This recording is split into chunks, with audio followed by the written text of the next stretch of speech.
Hi guys, welcome back to my channel. Today we are going to practice about normal way of English and advanced way of English. I mean to say normal English sentences and advanced English sentences which you use in your daily conversations. Okay, first one, why are you so angry? Why are you so angry? Advanced way of saying is, why are you so pissed off? Why are you so pissed off? Okay. Next, I am eating food. I'm eating food.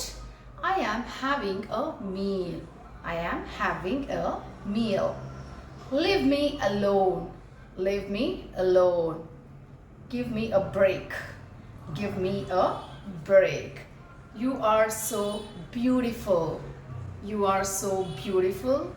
You are gorgeous. You are gorgeous.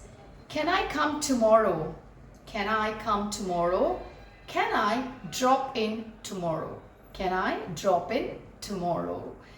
Keep it a secret. Keep it a secret. Keep it under wrap.